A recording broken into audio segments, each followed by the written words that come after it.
Hai Dr. Iko, terima kasih atas sudi menyertai temu ramah hari ini.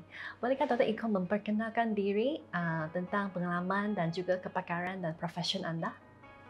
Nama saya Iko, saya seorang tabib Cina profesional. Saya tamat pengajian dari itu Jiangxi University TCM.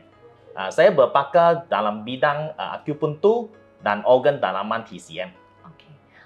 Bolehkah Dr. Iko ceritakan secara ringkas mengenai perubatan tradisional Cina, asal-usulnya dan mengapa ia popular di seluruh dunia termasuk Malaysia?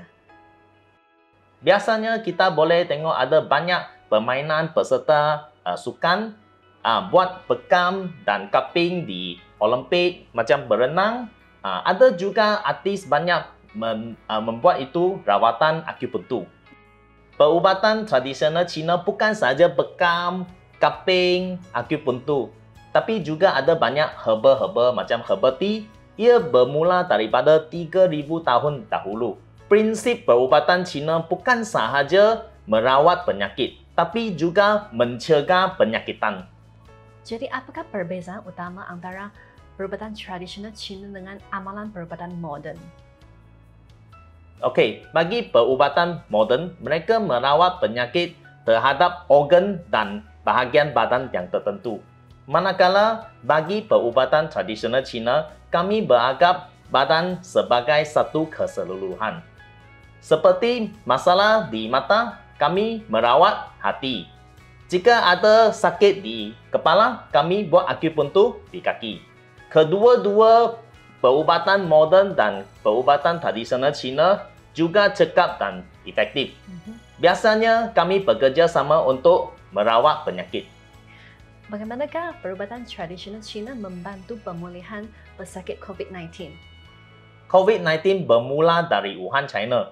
Kerajaan negara China telah mengawal dan merawat penyakit COVID-19 dengan perubatan moden dan perubatan tradisional China.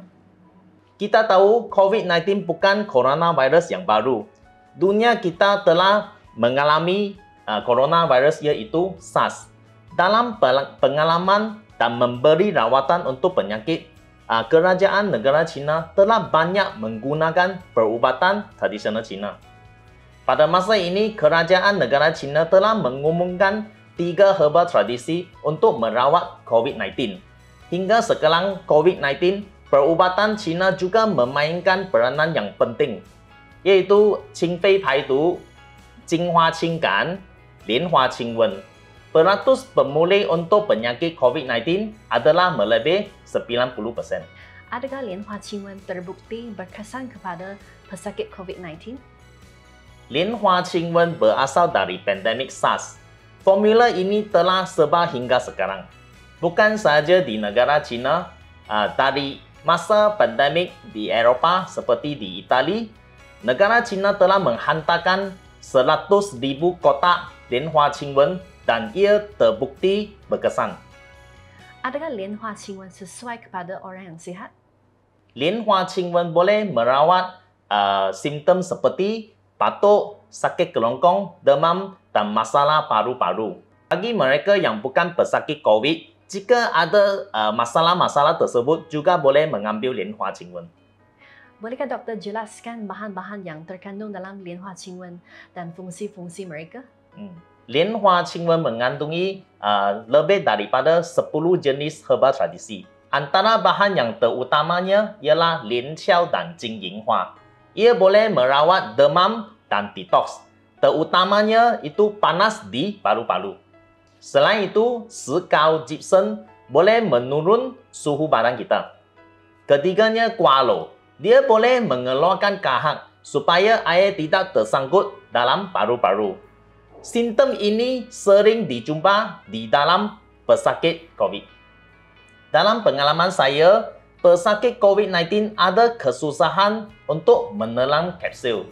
Jadi Lianhua Qingwen yang berbentuk sebut adalah lebih sesuai untuk pesakit. Tadi doktor kata Lianhua Qingwen adalah suatu preskripsi dan bukan yang jenama. Jadi bagaimana kita mengenal pastikan produk Lianhua Qingwen yang sesuai untuk para pengguna? Kita perlu mengenal pasti Lianhua Qingwen ini ada diluluskan oleh KKM dan mengandungi license MAL. Selain itu, bagi pengguna Muslim, pengesahan halal dari JAKIM adalah terpenting. Mengapakah ephedra ataupun mahuang dilarang digunakan dalam produk berdaftar MAL di Malaysia? Bahan-bahan ephedra boleh membawa kesan sampingan seperti meningkat tahap haba badan, denyutan jantung yang tidak teratur, meningkat tekanan darah, menjejaskan fungsi buah pinggan, dan juga bawa kencing darah. Masalah-masalah ini mungkin boleh membawa risiko seperti stroke, sawan, dan sebagainya. Terima kasih banyak kepada Dr. Iko kerana sudi menyertai temu ramah hari ini dan juga penjelasan terperinci tentang produk Lianhua Qingwen. Sama-sama.